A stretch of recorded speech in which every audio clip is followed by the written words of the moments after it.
Ganitong klase ng ulam ang masarap kumain ng nakakamay. O aminin mo yan. Kaya naman po for today's video, tara samahan niyo po ako. Magluluto tayo ng ginataang tilapia.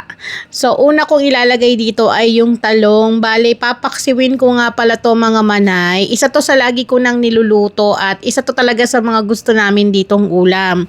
Mahilig po talaga kami sa may gata.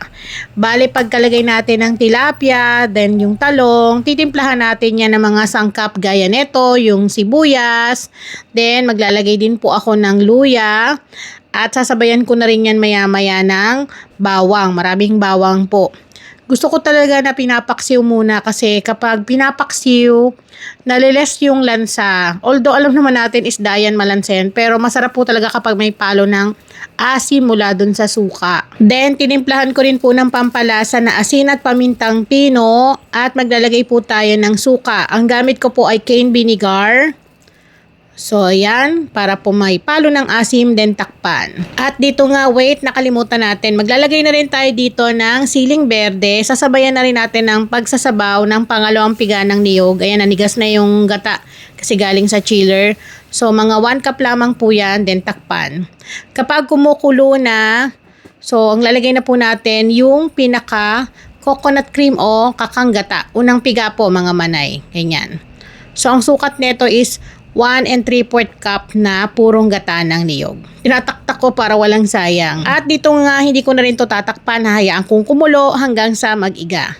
Ganito yung gusto ko, yung namumuo yung pinakagata niya sa ibabaw. Tapos lalo na kapag nababahaw to mga manay, napakasarap. Syempre, madali lang po itong maluto. Kaya naman ang panghuli natin, yung pechay. Masarap kapag maraming pechay. Gusto ko nga dito maanghang talaga mga manay. So, shoutout sa mga Bicolana dyan, mga Bicolano. Uragon. Ang sarap kapag maraming gata sa ulam, no? Hindi tinipid sa gata. Kaya naman nakakamiss po talaga yung mga ganitong luto na hindi mo talaga mahihindian na magkakamay ka talaga. So ito ay tatakpan ko lang ng mga ilang segundo lang para lang malanta yung gulay natin sa ibabaw. Then kapag okay na, nalanta na, pwede na yan. Pwede na nalantakan, pwedeng pambenta, pwedeng pang ulam, pwede nyo rin pan stock. At eto nga pinapakita ko sa inyo na niluluto kong ulam ay pang stock namin dahil nga eto nga 'di ba tuloy-tuloy ang ulan at ang hirap dahil nagtataasan na rin yung mga bilihin. Isa to sa technique na namin para mas nakakatipid, hindi araw-araw ang luto.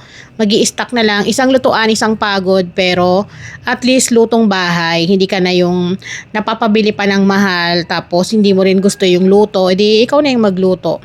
So ito pag nirehit mo, ganun na ganun pa rin ang lasa, talagang, naku, kukulangin ang 1 cup ng rice dito. So ganyan yung diskarte ko, nalagyan ko ng maraming sabaw niya, ayan. Nakita nyo yan, namumuo, nagmamantika sa gata. So, sandok na ng kanin yung mga gustong kumain. Alam ko, natatakam ka na bang pinapanood ito? Kasi ito lang yung mga pwedeng mabiling isda ngayon eh.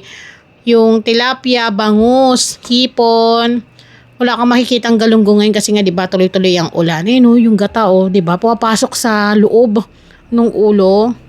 Ako po, sa parte ng tilapia, ang gusto ko talaga yung ulo. So, dito sa mga kasama ko, walang kumakain yan. Kaya, ang saya-saya ko dahil lahat yan sa akin, yung mga parting ulo na yan.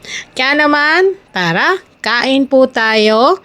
So, ayan mga manay, isang dagdag idea. Ilang beses ko na rin itong tinuro sa inyo. At hindi ako magsasawa na i-share ko ulit sa inyo kasi gusto ko sabay-sabay tayong maglaway for today's video. Ayan.